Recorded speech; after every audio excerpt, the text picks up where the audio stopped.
Microphone is it's on. It's on. Hello. Ta-da.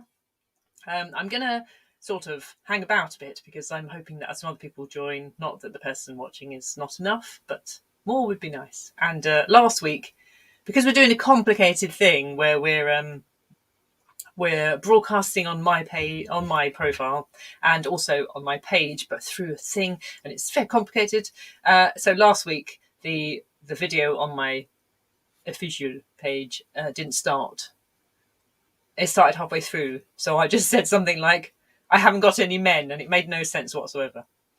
I only have one man, just to clarify. But yes, so. And my producer also told me to do a bit of bimbling up the front, so here I am bimbling. And just waiting. Dum-de-dum-de-dum.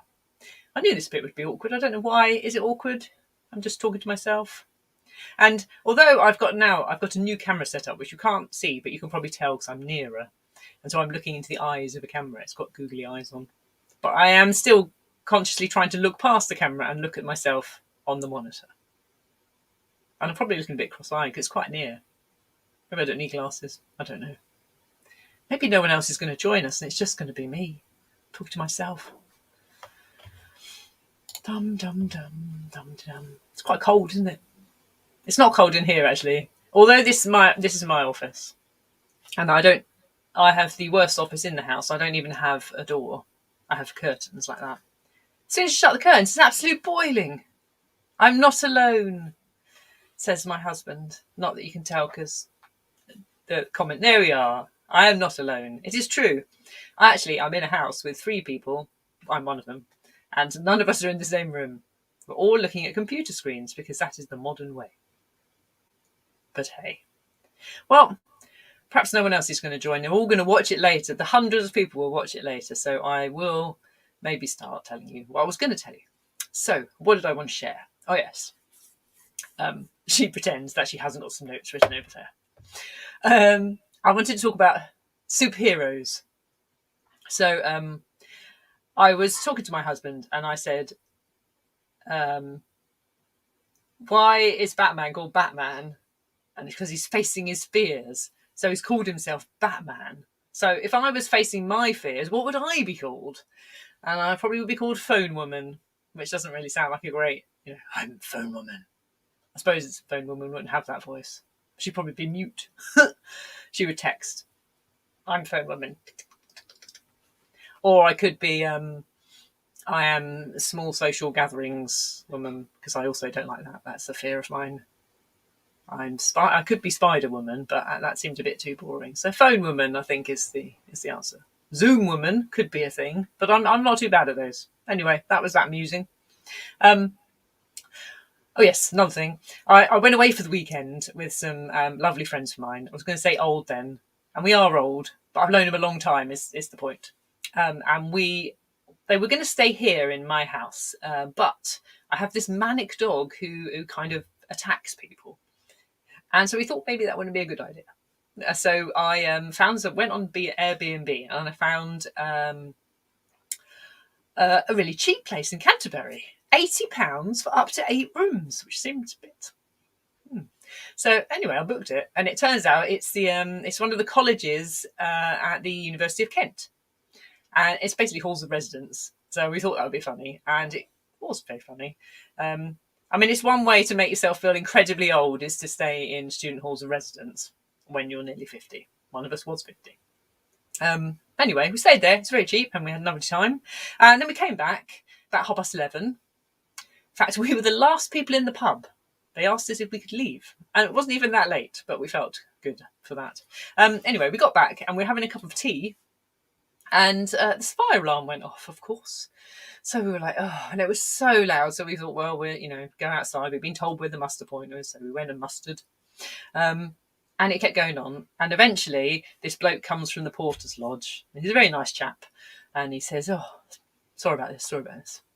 And while he's talking to us, because he realises there's not actually a fire, while he's talking to us, he gets a phone call. And it is from some people who are on the top floor. A girl. And she's saying, can you turn off the fire alarm? It's really loud. And he says, where are you calling from? And she says, inside. He said, you're calling from inside where the fire is to ask for the fire alarm to be turned off. Most people would go outside. And he goes, well, I'll come in. And he goes in and he checks everything. And he realises no fire. Comes out again. And he goes, yeah, so actually she wasn't just calling from where the fire was. She was actually holding the fire. Because she had a birthday cake, lots of candles on. And that's what set the fire alarm off. So, yeah.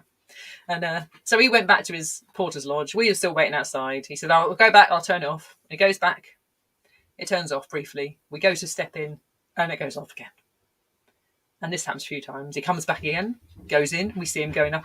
We can see from the outside, he's going up to this kitchen. Over there, over there, over there, over there, over there. Comes back out again, goes, sorry guys, don't know what's happening. Goes back again, turns it off briefly. We think, no, it's still going off.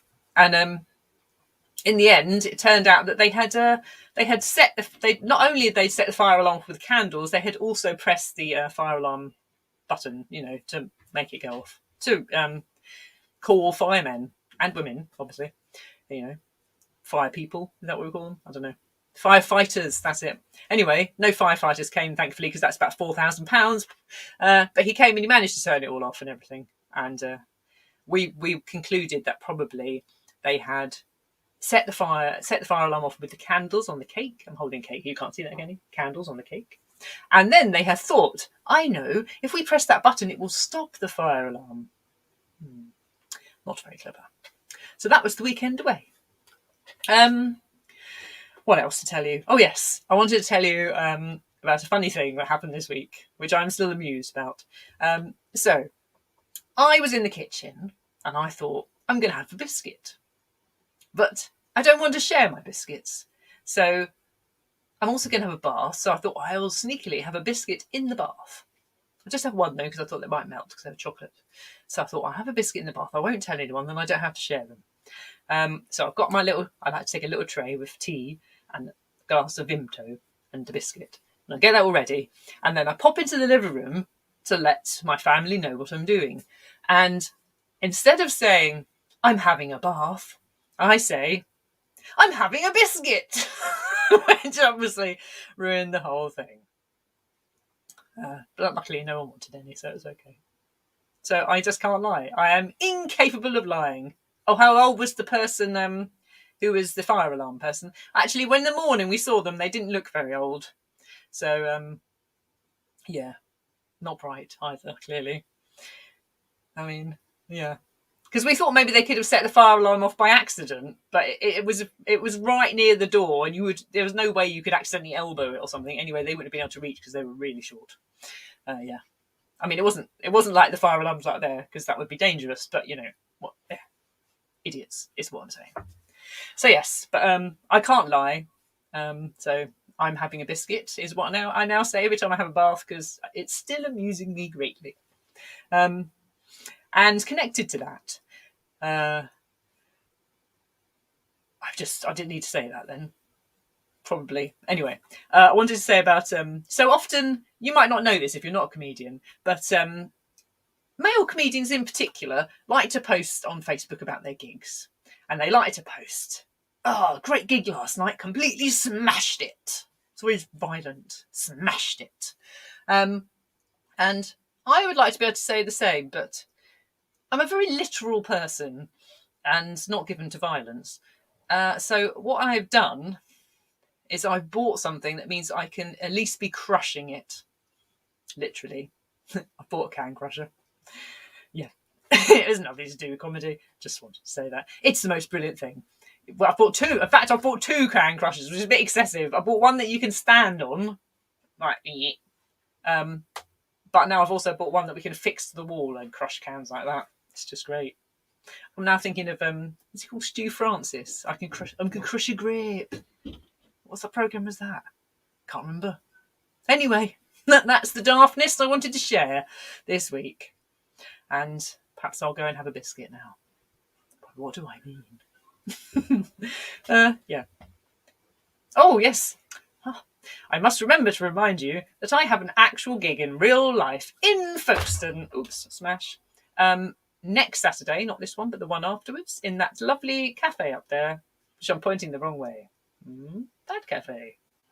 in Folkestone, the Elito Chocolate Cafe, which is not made of chocolate. And I will be there doing my thing. So come. Tickets are still available, but they might sell out, so don't wait too long. Otherwise, oh yes, like and subscribe. I mean, you probably already like my page, but if you haven't, please do. Was it Crackerjack, Ben? Oh, yes. Was it? Crackerjack. Yes, it was Crackerjack. You're right. Yes. There we go. Thanks, Ben. Yeah. See you next. I'll be back here next week. Thank you all for watching.